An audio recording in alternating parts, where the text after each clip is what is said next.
எல்லாருக்கும் வணக்கங்க. எல்லோரும் எப்படி இருக்கிறீங்க? நான் ரொம்ப நல்லா இருக்கிறேன். என்னோடய சேனலை சப்ஸ்கிரைப் பண்ண எல்லாருக்குமே ரொம்ப ரொம்ப நன்றி. ஸோ இன்றைக்கி நான் என்னோடய பசங்களுக்கு நான் லன்ச்சு அண்ட் பிரேக்ஃபாஸ்ட் பண்ணேன் அப்படிங்கிறதான் இன்றைக்கி நான் உங்களோட சீரீஸ் ஷேர் பண்ணுறேன். ஃபஸ்ட்டு வந்து நான் 5:30க்கு அலாரம் வைப்பேன். பட் நான் இன்றைக்கி 6 தான் எந்திரிச்சு வந்ததுக்கப்புறமா பார்த்திங்கன்னா அந்த கெட்டிலில் வந்து தண்ணி பிடிச்சி சூடு பண்ண வச்சுக்கிட்டேன். ஸோ அதுக்கப்புறம் ஃப்ரிட்ஜில் இருந்து சமையலுக்கு தேவையான எல்லா வெஜிடபிள்ஸ் அப்புறம் அந்த ஐட்டங்கள் எல்லாத்தையுமே எடுத்து வெளியே வச்சுக்கிட்டேன். ஸோ என்ன வந்து அன்றைக்கி நான் பண்ணுறேன் பசங்களுக்கு லன்ச் பாக்ஸுக்கு பார்த்திங்கன்னா குக்கும்பர், கேப்சிகம் அப்புறம் ப்ராக்கலி இதெல்லாம் போட்டு வெஜிடபிளாகவே போட்டு பாஸ்தா, அதுக்கப்புறம் பார்த்திங்கன்னா க்ரீம் கார்ன் பண்ணலாம் அப்படின்னு சொல்லிட்டு இன்றைக்கி பிளான் பண்ணியிருந்தேன். பிரேக்ஃபாஸ்ட்டுக்கு க்ரீம் கார்ன்.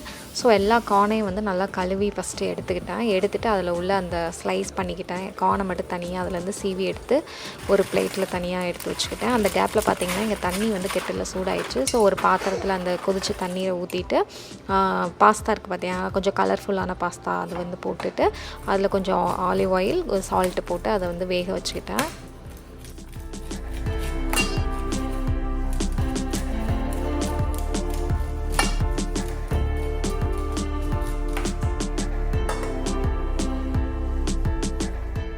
லாஸ்ட்டாக கொஞ்சம் கார்ன் மட்டும் தனியாக வச்சுக்கிட்டேன். பாஸ்தாவில் கொஞ்சம் கார்ன் போட்டால் இன்னும் நல்லா டேஸ்ட்டாக கொஞ்சம் ஸ்வீட்டாக இருக்கும் அப்படின்னு சொல்லிட்டு.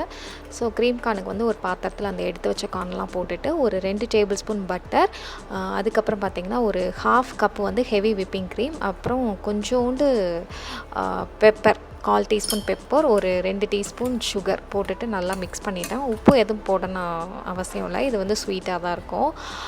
உப்பு அப்படி போடணும்னா நம்ம ஒரு பிஞ்ச் அளவு உப்பு போட்டோம் அப்படின்னா கொஞ்சம் ஸ்வீட்டு கொஞ்சம் ஏற்றி கொடுக்கும். அதுக்கப்புறம் டிஷ்வாஷர்லேருந்து லன்ச் பாக்ஸு, வாட்டர் பாட்டில் எல்லாத்தையும் எடுத்து வெளியே வச்சுட்டு அதுக்கப்புறம் அந்த கார்னை கொஞ்சம் வேக வைக்கலாம் அப்படின்னு சொல்லிட்டு அந்த வேக வைக்கிறதுக்கான பாத்திரம் எடுத்து கார்னை கொஞ்சம் நேரம் வேக வச்சுக்கிட்டேன்.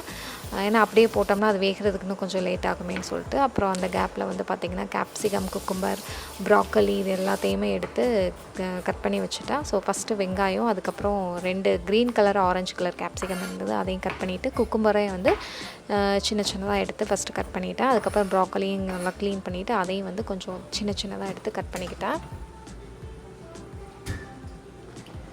ஸோ இங்கே க்ரீம் கார்னுக்கு பார்த்திங்கன்னா 1 கப் அளவு ஹோல் மில்க் அது எடுத்து மைக்ரோவேவில் நல்லா சூடு பண்ணிக்கிட்டேன். சூடு பண்ணாமல் ஊற்றலாம், பட் அது ரொம்ப நேரம் ஆகும் கொதிச்சு வர்றதுக்கு. டைம் இல்லாதனால நான் மைக்ரோவேவில் ஆல்ரெடி கொஞ்சம் சூடு பண்ணி எடுத்து வச்சுக்கிட்டேன். அப்புறம் அந்த சூடு பண்ணதில் கார்ன் ஸ்டார்ச் இல்லைனா கார்ன்ஃப்ளவர் மாவு 1 டீஸ்பூன் போட்டுட்டு அது மிக்ஸ் பண்ணிட்டு, எதுக்கு இது போடுறோம் அப்படின்னா அந்த திக்கான கன்சிஸ்டன்சி வர்றதுக்காக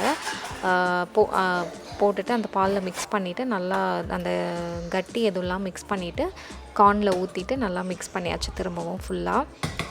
ஸோ இது மீடியம் டு லோ ஃப்ளேம்லேயே அப்பப்போ கிளறி விட்டுட்டே இருக்கணும், ஏன்னா கீழே அடி பிடிச்சிரும் அந்த கார்ன் வந்துட்டு.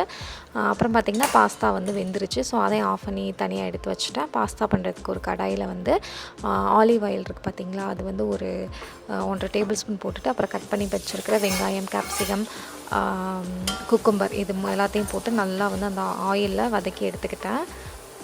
அதுக்கப்புறம் அது ஓரளவு வதங்கினதுக்கப்புறம் குட்டி குட்டியாக கட் பண்ணி வச்சுருந்த ப்ராக்கலியும் சேர்த்துட்டு அதையும் வந்து நல்லா அந்த வெஜிடபிளோடு மிக்ஸ் பண்ணிக்கிட்டேன். அப்புறம் சால்ட்டு, கொஞ்சம் வந்து பெப்பர், ஒரு 1/4 டீஸ்பூன் பெப்பர், ஓரிகனோ இருக்குது பார்த்திங்களா அது, இல்லைனா இட்டாலியன் சீசனிங் அது ஒரு 1/2 டீஸ்பூன் அதுவும் போட்டு மிக்ஸ் பண்ணிக்கிட்டேன். எங்கள் அப்பப்போ வந்து நான் இது வந்து கிளறி விட்டுட்டு ஏன்னா என்னோடய இண்டக்ஷன் ஸ்டவ்வுக்கு டக்குன்னு அடி பிடிக்க ஆரம்பிச்சிடும், அதனால் இது அப்பப்போ நான் வந்து கிளறி விட்டுட்டே இருந்தேன். ஸோ எங்கள் ஹஸ்பண்டும் வந்துட்டு சைட் பை சைடாக அவர் வந்து 6:30க்கு எந்திச்சு வருவார். 6:30 அல்லது 6:40 அந்த டைமில் தான் எந்திச்சு வருவார். ஸோ அவர் டீ போட்டுட்டு அப்புறம் பசங்களை கிளப்ப போயிடுவாங்க. அப்புறம் வேக வச்ச கார்னையும் போட்டுட்டு கொஞ்சம் ரெட் சில்லி ஃப்ளேக்ஸ் இருக்குது பார்த்திங்களா, அதையும் போட்டு நல்லா மிக்ஸ் பண்ணிட்டோம். இது வந்து கொஞ்சம் நல்லா ஹெல்த்தியானதும் கூட இந்த மாதிரி நம்ம பசங்களுக்கு பண்ணி கொடுக்குறது. ஸோ அவங்களுக்கு பிடிச்ச இந்த மாதிரி கொஞ்சம் வெஜிடபிள்ஸாக கொடுத்தோம் அப்படின்னா கொஞ்சம் நல்லா சாப்பிடுவாங்க. ஸோ அப்புறம் அந்த வெஜிடபிள்ஸ் எல்லாம் ஓரளவு நல்லா வதங்கினதுக்கப்புறமா, அது ரொம்ப வதக்கணும் அவசியம் இல்லை, ஹாஃப்லேயே நல்லா வெந்துடும், அது சாப்பிட்றதுக்கும் நல்லாயிருக்கும். ஸோ அதை தனியாக ஒரு பிளேட்டில் எடுத்து வச்சுட்டு ஒரு பட்டர் வந்து ஒரு 2 டீஸ்பூன் பட்டர் போட்டுட்டு அதில் வந்து கொஞ்சம் மைதா 1 டீஸ்பூன் மைதா போட்டு அதை நல்லா மிக்ஸ் பண்ணதுக்கப்புறமா நம்ம மைக்ரோவேவில் நான் 1 கப் மில்க் வந்து சூடு பண்ணியிருந்தேன். இதுக்கும் 1 கப் மில்க் தனியாக எடுத்துக்கிட்டேன். அந்த மில்க்கையும் ஊற்றிட்டு அதுக்கப்புறம் வேக வச்சுருந்தேன். கொஞ்சம் அந்த மில்க் கட்டியாகிற கன்சிஸ்டன்சி வரும்போது நம்ம ஆல்ரெடி வதக்கி வச்சுருந்த வெஜிடபிள்ஸ், வேக வச்சுருந்த பாஸ்தா இது எல்லாத்தையும் சேர்த்துட்டு லாஸ்ட்டாக வந்து பார்த்திங்கன்னா கொஞ்சம் சுகர், அதுக்கப்புறம் ரெட் சில்லி ஃப்ளேக்ஸ் சேர்த்துட்டு சீஸ் போட்டுட்டு இறக்கிட்டோம் அப்படின்னா சூப்பராக இருக்கும் அந்த பாஸ்தா. பசங்களுக்கு ரொம்ப பிடிக்கும். நான் வந்து மொசரேலா சீஸ் சேர்த்துக்கிட்டேன். உங்ககிட்ட வேறு சீஸ்னாலும் சேர்த்துக்கலாம். சில பேர் அமுல் சீஸ் ஸ்லைஸ் போடுவாங்க, அதுவுமே நல்லாயிருக்கும். பட் ஸ்லைஸ் போட்டு அதை நல்லா மிக்ஸ் பண்ணி விட்டுறணும், எல்லாம் ஒரே இடத்துல இருந்துக்கும். அதுக்கப்புறம் ஃப்ரூட்ஸுக்கு வந்து பார்த்திங்கன்னா மஸ்க் மெலன் ஃப்ரூட்ஸ் தான் எங்கள் வீட்டில் எப்போயுமே வந்து வாட்டர் மெலன், மஸ்க் மெலன் மஸ்ட்டாக வீட்டில் இருக்கும் இந்த சம்மர் டைமில். ஸோ அது ஒவ்வொரு வாரமும் வந்து வாங்கிக்கிட்டே இருப்போம். அந்த 2 ஃப்ரூட்ஸ், மற்ற ஃப்ரூட்ஸ் வந்து இருக்கா இல்லையான்னு தெரியாது, பட் இந்த 2 ஃப்ரூட்ஸ், ஆப்பிள், இந்த 3 இதுவுமே கண்டிப்பாக எங்கள் வீட்டில் எப்போயுமே இருக்கும் சம்மர் டைமில். ஸோ அதையும் கட் பண்ணி எடுத்து தனியாக வச்சாச்சு. அதுக்கப்புறம் லஞ்ச் பாக்ஸ் வந்து பேக் பண்ணியாச்சு. பாஸ்தா, அதுக்கப்புறம் ஃப்ரூட்ஸ்க்கு வந்து இந்த musk melon, chips, banana chips இருக்குது பார்த்திங்களா, அந்த இது கொஞ்சம் போட்டுட்டு அன்றைக்கி லஞ்ச் பேக் பண்ணிட்டேன்.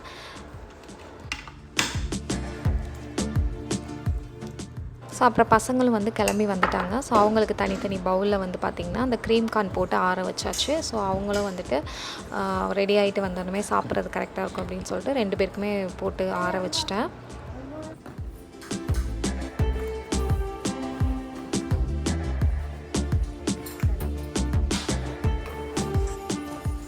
ஸோ எல்லாமே அவங்களோட பேக்கில் எல்லாத்தையும் எடுத்து வச்சுட்டு அவங்களுக்கு தலையெல்லாம் சீவி விட்டுட்டு இருக்கும்போது மீனாட்சி பாப்பா எழுந்திரிச்சு வந்துட்டா. ஸோ அவ்வளோதாங்க, நான் என்னோடய பசங்களுக்கு இந்த ஐட்டங்கள் தான் இன்றைக்கி நான் பண்ணி கொடுத்தேன். சரி, நீங்கள் உங்கள் பசங்களுக்கு ஸ்கூல் போகும்போது காலைல பிரேக்ஃபாஸ்ட்டுக்கு என்ன கொடுப்பீங்க, அப்புறம் லஞ்ச் பாக்ஸ் என்ன பண்ணி கொடுப்பீங்க அப்படின்னு சொல்லுங்கள். நான் அதை கண்டிப்பாக ட்ரை பண்ணி பார்க்குறேன். தேங்க்யூ.